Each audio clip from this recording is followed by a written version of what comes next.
Assalamualaikum warahmatullahi wabarakatuh. Hello, nice people. Welcome to English lesson belajar sambil rebahan ala fikih lesehan be fun. Okay, nice people. Today we are going to study about recount text. Hari ini kita akan belajar tentang recount text. Recount text is text which tells about something happened in the past. Jadi, recount text adalah teks yang menceritakan kembali tentang sesuatu yang terjadi di masa lampau. Baik itu kejadian yang menyenangkan ataupun kejadian yang tidak menyenangkan. Misal, kejadian yang menyenangkan adalah liburan, kemudian pergi ke kebun binatang bersama teman-teman, atau camping. Contoh yang tidak menyenangkan misalnya kejadian ketika waktu kecil kamu jatuh dari sepeda. Nah, kejadian-kejadian di masa lampau yang diceritakan kembali itu disebut dengan recount text. Ada beberapa tipe dari recount text. Yang pertama adalah personal recount. Personal recount adalah teks recount yang menceritakan tentang pengalaman pribadi penulis. Contohnya adalah misal, kegiatan liburan, vacation in Bali, ataupun trip to the zoo, ataupun juga mungkin pengalaman menonton movie di theater. Yang kedua, ada factual recount. Factual recount adalah recount teks yang menyajikan laporan peristiwa yang benar-benar terjadi. Misalnya adalah kayak kecelakaan kapal api, kemudian kecelakaan lalu lintas. Nah, itu diceritakan kembali melalui recount text.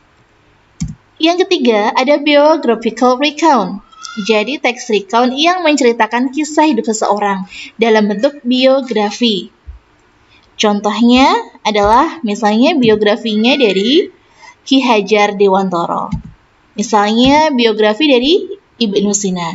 Jadi biografi-biografi yang biasa kita lihat, yang biasa kita baca, itu adalah salah satu bentuk dari recount text. Dan yang terakhir adalah imaginative recount.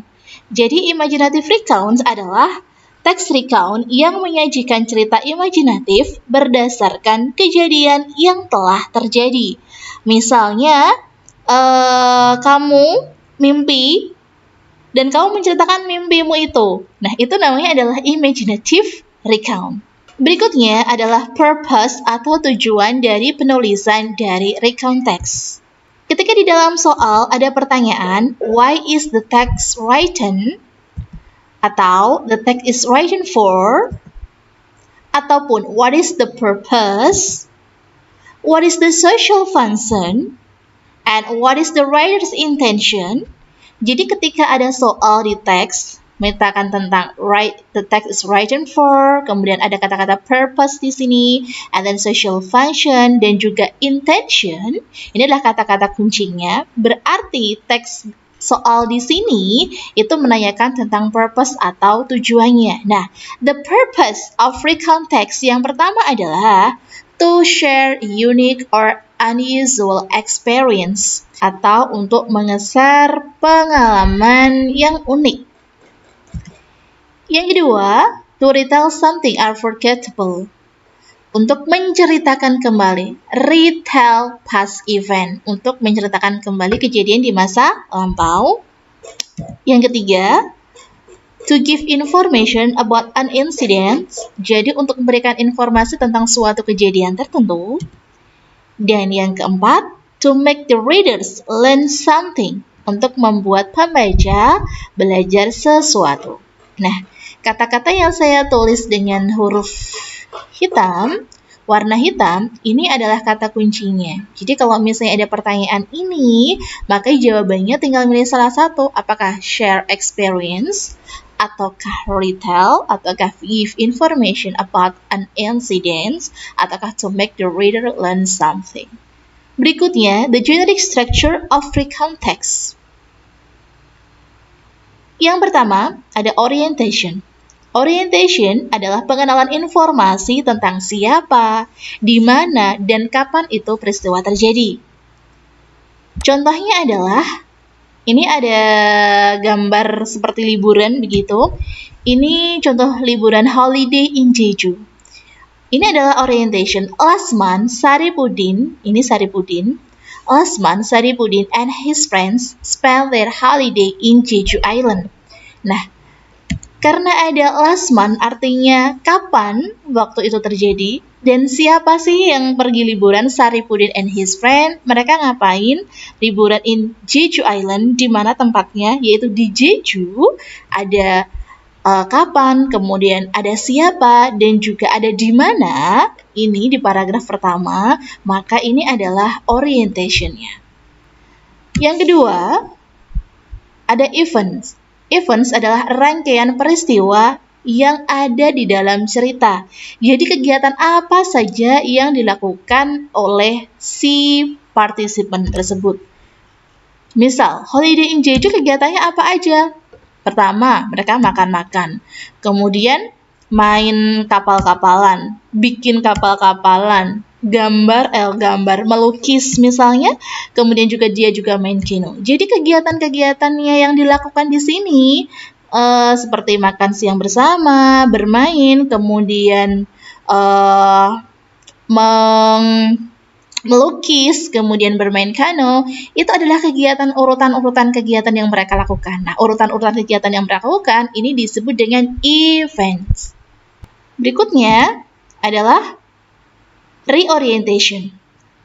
Reorientation ini biasanya berisi tentang kesan dari peristiwa yang dialami.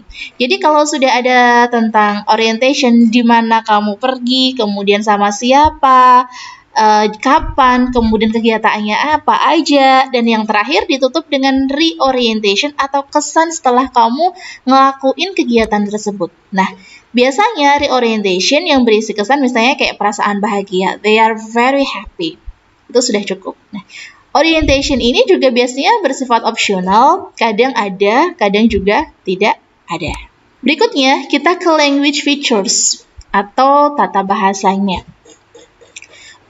Di dalam recount text ini menggunakan past tense. Misal contoh kalimat past tense-nya adalah I went to Bali last week. Jadi menggunakan kata when, verb 2, kemudian I spent my holiday in Bandung, we are very happy. Jadi menggunakan kata kerja masa lampau. Yang kedua, menggunakan adverb of time. Adverb of time yang digunakan di dalam recount text itu jelas.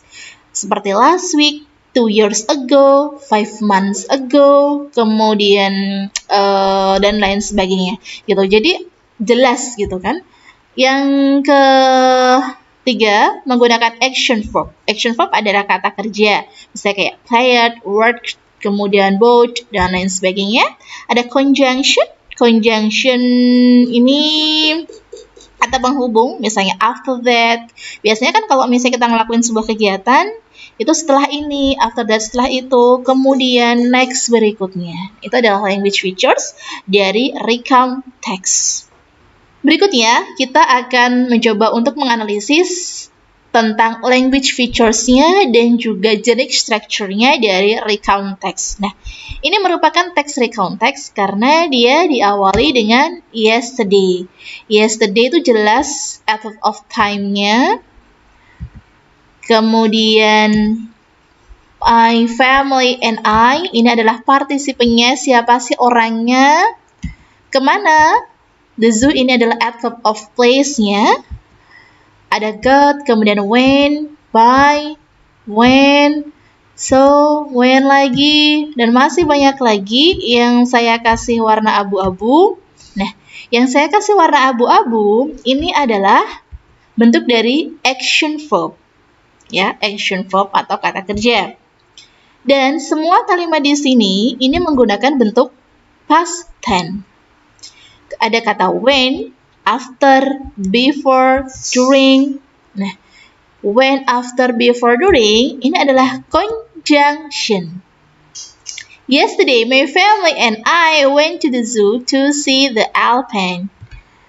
Di awal paragraf sudah ada kapannya, kemudian siapa, dan juga di mana, maka bisa disimpulkan bahwa paragraf pertama adalah orientation-nya. Dan yang berikutnya untuk paragraf kedua dan seterusnya, karena di sini sudah ada eventnya atau kegiatan-kegiatannya yang dilakukan, mulai dari pergi ke kebun binatang, kemudian pergi ke shop, kemudian membeli beberapa makanan, memberikan makanan, dan lain sebagainya. Kegiatan-kegiatannya ini disebut dengan events. Dan yang terakhir, ada kesan dia tired but happy, capek tapi senang. Nah, seperti yang dikatakan tadi, ketika sebuah paragraf berisikan tentang kesan dari perjalanan tersebut, maka dia disebut dengan reorientation. Oke, demikian penjelasan saya tentang recount text. Semoga bermanfaat. See you next time, and wassalamualaikum warahmatullahi wabarakatuh.